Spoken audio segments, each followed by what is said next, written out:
Os telefones celulares vão ser proibidos dentro das escolas municipais do Rio de Janeiro. Segundo esse decreto, foram levados em conta os relatórios da Organização Mundial da Saúde, da Unesco e também uma série de estudos que iam compondo os detalhamentos necessários e que dão base para essa decisão. Para falar justamente sobre isso, nós convidamos o secretário de Educação do Rio de Janeiro, Renan Ferreirinha. Renan, é um prazer recebê-lo aqui. Uma ótima noite justamente para falar de um assunto que gera uma polêmica. Nós mostramos aqui o ano passado parte dessa decisão que justamente tocava no uso do aparelho dentro da sala de aula.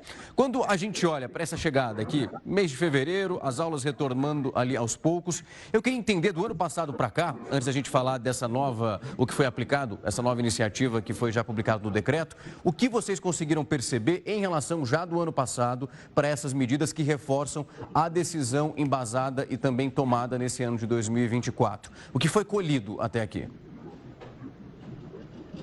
Boa noite, Rafael. Um prazer estar aqui com vocês. A gente tomou a decisão, enquanto Prefeitura do Rio de Janeiro, de proibir por completo o uso de celulares nas nossas escolas. E essa é uma situação que vem sendo implementada desde o ano passado, já nas salas de aula. O prefeito Eduardo Paes fez um decreto no ano passado, já realizando a proibição nas salas de aula.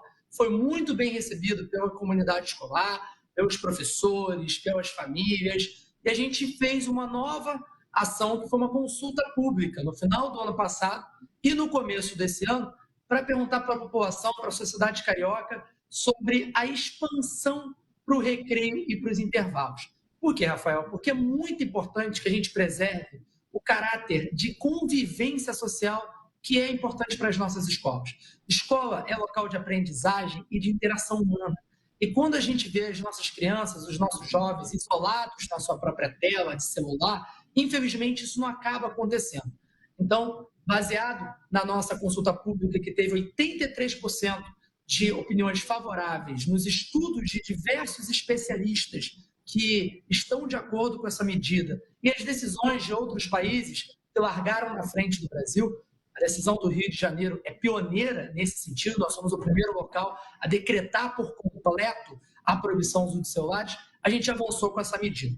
A gente quer garantir que as nossas crianças possam estar, de fato, focadas nas nossas escolas, com regras, com os limites adequados, para que a gente consiga ter a educação acontecendo da melhor forma possível. Secretário, quando a gente olha para essa proibição, como o senhor definiu, completa, nós tínhamos ali parte disso acontecendo durante o período de aula, na sala de aula a proibição já era aplicada e agora, inclusive, envolvendo o intervalo, o recreio, como essa denominação vai envolvendo cada lugar aqui do nosso Brasil. Quando a gente olha para esse processo, nesse retorno dos alunos, vai acontecer uma espécie de processo de adaptação para que eles, pelo menos, consigam se desplugar de uma maneira que não seja tão abrupta? Vai ser realizado ali um trabalho junto com os professores e também com os estudantes? Nosso decreto já está sendo implementado a partir de hoje, mas prevê um período de 30 dias de adaptação, de conscientização, para que os alunos possam se acostumar com essa nova etapa. Porque a gente tem percebido que é muito importante que a gente possa incluir os nossos alunos nesse processo, e principalmente as famílias, porque não adianta só a escola fazer a sua parte e a família não abraçar essa nova etapa, que também é muito importante, de conscientização. A gente acredita, Rafael, que da mesma forma que é importante ter regras e limites em casa para uma boa criação, na escola não poderia ser diferente. Mas de nada adianta a gente só ter um decreto se ele não tiver uma implementação que seja adequada. Por isso, esse primeiro mês, nós estamos com peças de divulgação nas nossas escolas, oficinas voltadas para que a gente consiga ter esse diálogo com os nossos alunos. E é importante deixar claro que nós não somos contra a tecnologia. A tecnologia pode ser uma grande aliada da educação, desde que utilizada com intencionalidade pedagógica, desde que o professor autorize, por exemplo, o uso de um celular, de um tablet, para pesquisa, para acessar o nosso material digitalizado, para poder fazer alguma atividade educacional. Agora, se a tecnologia não for utilizada dessa forma, ela se torna uma grande vilã. A gente aqui no Rio de Janeiro lançou um novo modelo de escolas, que são os ginásios educacionais tecnológicos, os JETs, que tem na tecnologia um grande ativo da educação. É tecnologia muito próxima da pedagogia, da intencionalidade educacional. Do contrário, o que a gente acaba percebendo é que os alunos, quando não têm essa maior organização, com intuito pedagógico, o que a gente acaba percebendo é uma maior desconcentração, menos curiosidade, mais ansiedade e até diagnósticos de depressão entre os alunos que não conseguem desgrudar da tela do celular. Quando a gente olha para esse panorama, para entender, vocês estão ali embasados, obviamente, pelo processo de ouvir a população, entender o que eles consideravam corretos numa atitude como essa, olharam para pesquisas embasadas feitas pela OCDE e também pelo próprio PISA, mas um ponto, eu imagino que vocês devam ter recebido esse tipo de questionamento. Quais são as exceções para esses alunos em caso de uma comunicação, de uma emergência? Eu, quando era estudante, pai e mãe ligavam na secretaria, caso alguma coisa acontecesse. Como vocês conseguiram limitar essas exceções no caso dos alunos numa emergência ou então alguma outra possibilidade que ele consiga utilizar esse aparelho?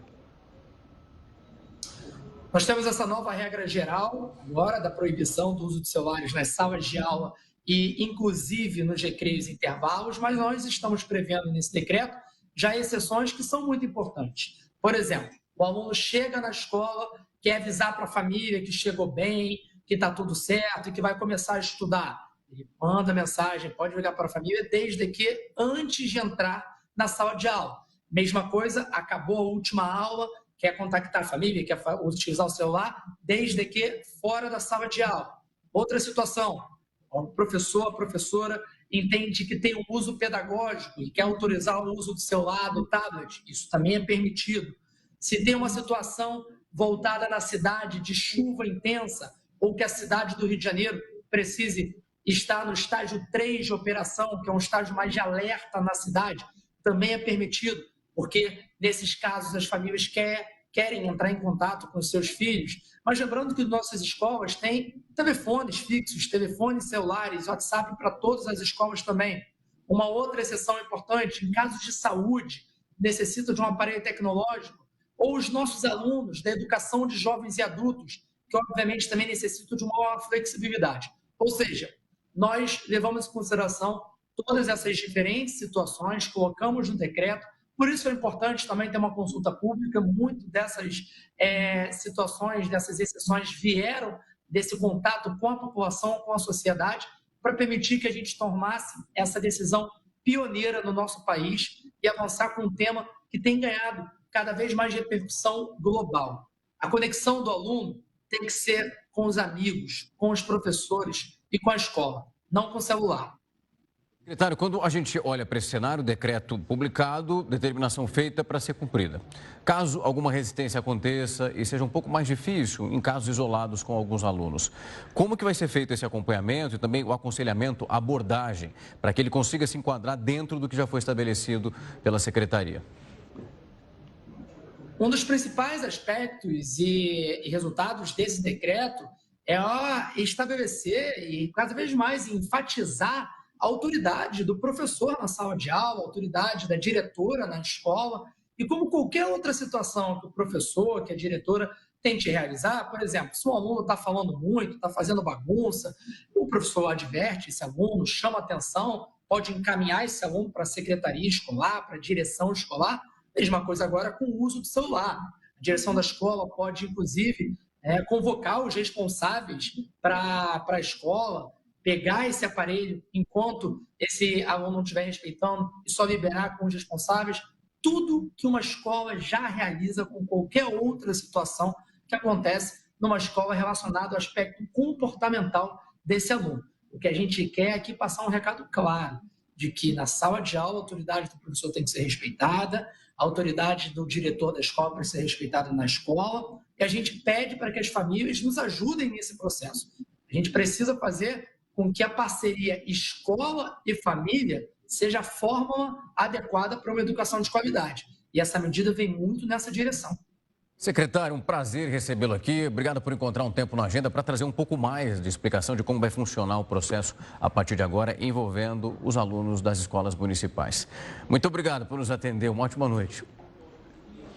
Obrigado, Rafael. É um prazer estar aqui com vocês. Até mais.